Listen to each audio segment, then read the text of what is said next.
साथियों नमस्कार। हाल ही के दिनों में बोस्निया के अंदर एक पॉलिटिकल क्राइसिस ने जन्म लिया है। आज इस वीडियो के माध्यम से हम समझने की कोशिश करेंगे कि किन कारणों की वजह से बोस्निया के अंदर पॉलिटिकल क्राइसिस हुआ है, उसमें बाल्कन वॉर का सीधे तौर पर क्या रोल रहा है और क्या बोस्निया फिर से 1990 के दशक के बाल्कन वॉर की तरफ बढ़ रहा है। तो सबसे पहले हम बात करते हैं किन कारणों की वजह से बोस्निया के अंदर पॉलिटिकल क्राइसिस ने फिर से जन्म लिया है। बोस्निया के पॉलिटिकल क्राइसिस को समझने के लिए हमें 1990 के दशक में जाना होगा, जिस समय पर यूगोस्लाविया डिसइंटीग्रेट हो रहा था। आज के समय का बोस्निया यूगोस्लाविया का ही पार्ट होता था। तो 1990 के दशक में जब यूगोस्लाविया डिसइंटीग्रेट हो रहा था, उस समय पर 1992 के अंदर बोस्निया ने भी खुद को एक इंडिपेंडेंट नेशन के रूप में डिक्लेयर कर दिया था, जिसके रिजल्ट में 1992 से लेकर 1995 तक बोस्निया के अंदर एक बाल्कन वॉर चला। बाल्कन वॉर के अंदर मुख्य रूप से 3 एथनिसिटी इन्वॉल्व थी। पहली सर्ब, दूसरे कोरेट्स और तीसरे बाल्कन्स। तो इन तीनों के बीच में एक बाल्कन वॉर हुआ और बाल्कन वॉर का मुख्य रूप से कारण सिर्फ एक ही था कि ये तीनों जो एथनिसिटी हैं वो ज्यादा से ज्यादा एरिया कैप्चर करना चाहती थी। तो जो कोरेट्स थे उनको सपोर्ट किया क्रोएशिया ने आर्म्स एंड एम्युनिशन प्रोवाइड करके, जो सर्ब्स थे उनको सपोर्ट किया सर्बिया ने आर्म्स एंड एम्युनिशन प्रोवाइड करके, जिसकी वजह से बाल्कन्स, सर्ब्स और कोरेट्स के बीच पूरा 3 साल तक एक क्योस जैसे हालात बोस्निया के अंदर बने रहे। और रिपोर्ट्स हमें ये बताती हैं कि बोस्निया का जो क्राइसिस 1992 से लेकर 1995 तक चला बाल्कन वॉर के रूप में, वह वर्ल्ड वॉर 2 के बाद से यूरोप का सबसे भयावह क्राइसिस रहा है, जिसमें लगभग 1 लाख लोगों ने अपनी जान गंवाई और लगभग 20 लाख लोगों ने अपने घरों को से डिस्प्लेस किया। जिसकी वजह से आज के समय में फिर से जिस तरह से पॉलिटिकल क्राइसिस का जन्म हुआ है, तो बहुत से लोग अनुमान ये लगा रहे हैं कि कहीं बोस्निया फिर से 1990 के दशक में ना चला जाए।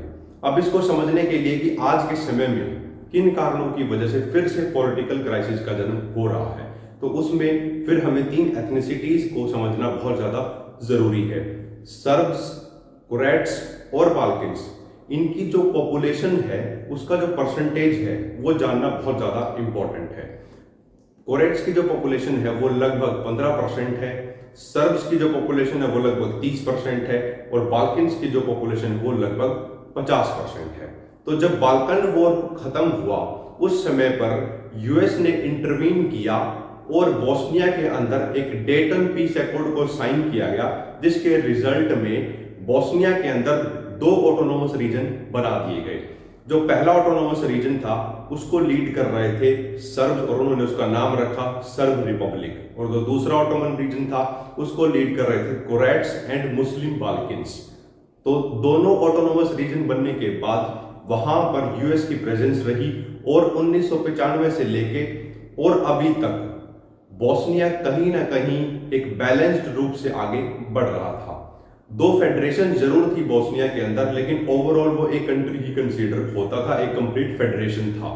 तो अभी तक बोस्निया ठीक तरीके से चलता आ रहा था, सामान्य स्थिति में चलता आ रहा था। लेकिन अभी जिस तरह से यूएसए ने तालिबान को हैंडओवर कर दिया है अफगानिस्तान को, वैसे ही यूएसए भी बोस्निया से भी पीछे हट रहा था। यानी कि जो इंटरनेशनल और फॉरेन इंटरवेंशन बोस्निया के अंदर थी वह पीछे जा रही थी, जिसकी वजह से फिर से बोस्निया के अंदर क्योस जैसे हालात पैदा होने लगे थे।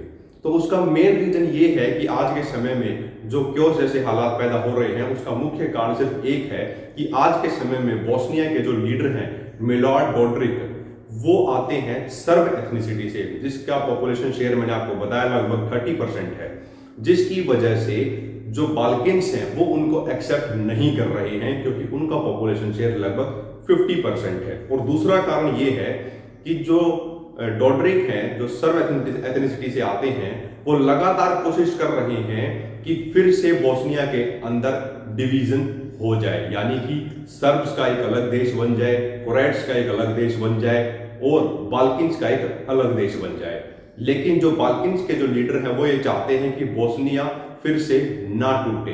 तो इस जद्दोजहद के बीच में ही फिर से एक क्योस जैसे हालात बोस्निया के अंदर बनते जा रहे हैं, जिसने एक पॉलिटिकल क्राइसिस को जन्म दिया है।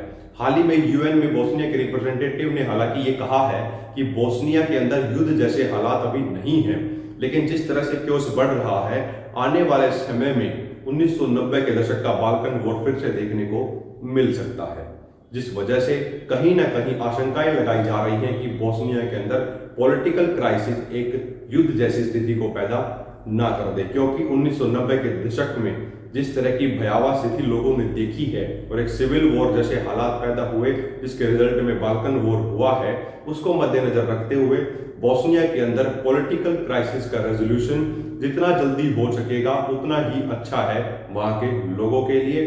अदरवाइज जो पूरा बाल्कन पेनिनसुला है वहां पर पैनिक और अव्यवस्था जैसे हालात पैदा हो सकते हैं।